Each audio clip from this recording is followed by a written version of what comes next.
Bonjour Evelyne Guillaume, vous êtes directrice du théâtre-école de Kokolampou, ou TEC, de Guyane, une école créée spécialement pour la formation des arts et techniques de la scène. Vous participez pour la première fois au festival des écoles du théâtre public avec la Nuit des Rois, dans une mise en scène de Delphine Cotu, avec les élèves comédiens donc, du TEC, de l'ENSAT Lyon, ainsi que des comédiens martiniquais.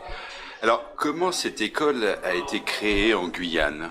Alors, cette école a été créée en 2012 et pour bien expliquer dans quel contexte elle a été créée, il faut dire que le TEC, Théâtre-École Kokolampou, n'est que le 4e étage de l'activité d'un centre dramatique qui s'appelle Kokolampou. Et Kokolampou fait référence à la plus petite unité de lumière qui existe en Guyane. C'est une petite lampe à pétrole qui permet de se réunir autour et de faire les devoirs ou de conter des histoires le soir dans les villages qui sont dépourvus d'électricité. Et c'est donc ce centre dramatique Kokolampou est constitué d'une compagnie de théâtre dont la vocation est de créer des spectacles et d'une scène conventionnée qui accueille des spectacles professionnels, d'un festival de théâtre annuel et dernier étage donc, de notre activité, cette école. Donc c'est une école adossée à un théâtre et on comprend bien que les élèves qui sont là sont tout de suite mis en relation avec le réseau professionnel parce que la Guyane c'est loin, la Guyane c'est un petit peu enclavé, donc pour eux c'est une façon d'être mis en contact avec le métier tout en prenant des cours avec les professeurs qui viennent de l'ENSAT pour ce qui concerne la formation des comédiens et du CFPTS pour ce qui concerne la formation des techniciens. Alors que représente le théâtre en Guyane? Alors le théâtre en Guyane, on s'aperçoit que ça fait maintenant un peu plus de 10 ans que nous avons fait œuvre d'ancrage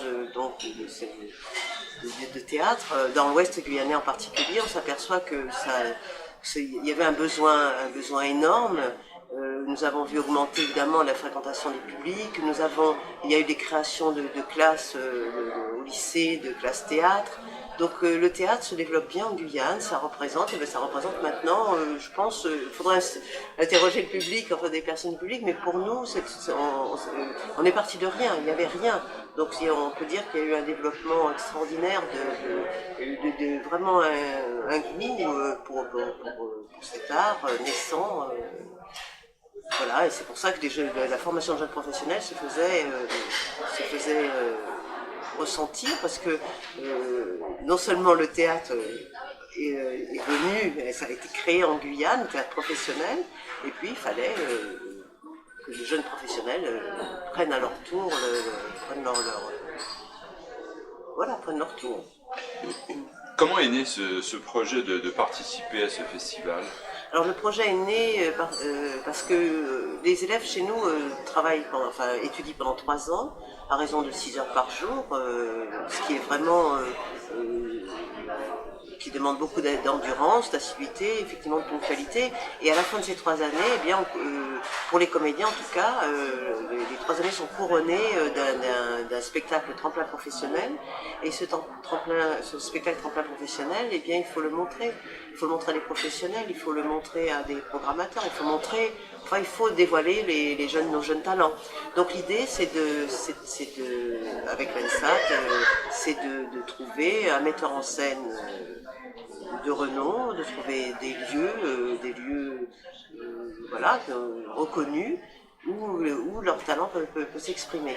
Alors pour la première promotion, nos élèves ont joué un Shakespeare dans le cadre de Paris Quartier l'été, au théâtre de la Villette, et c'est pour cette deuxième promotion, donc quelques années plus tard, nous avons eu l'idée de participer au Festival des écoles.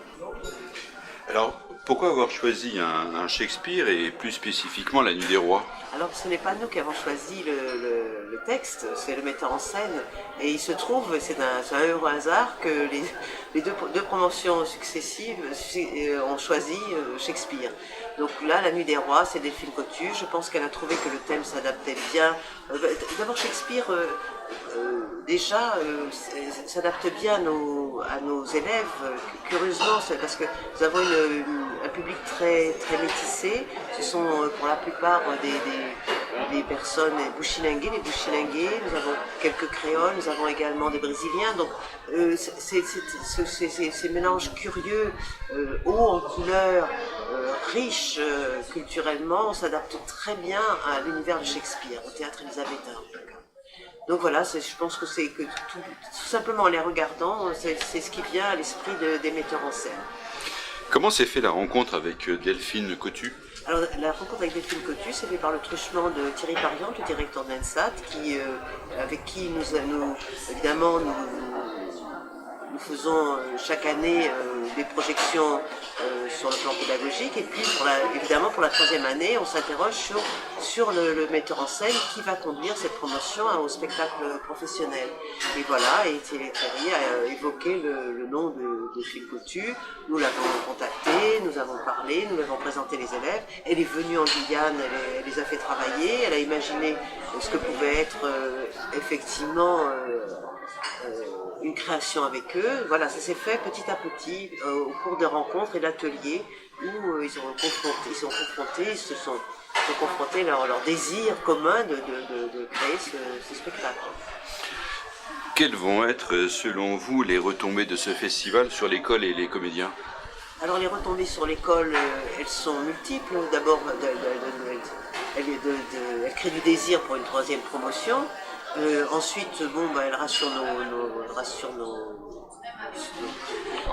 soutiens, nos partenaires. Et puis pour nous, en tout cas, encore une fois, j'ai parlé d'enclavement. Et pour nous, c'est important de confronter nos élèves parce que nous sommes les seuls pour le moment dans ce que j'appellerais la grande Caraïbe. Donc ça nous permet de confronter le travail, de se dire voilà où nous en sommes, voilà ce qu'il faudrait augmenter, voilà. C'est important. Alors pour finir, quels sont les projets de l'école? Alors les projets de l'école, on va parler de restructuration parce que nous avons conduit 2 promotions en assumant à peu près tout seul les risques.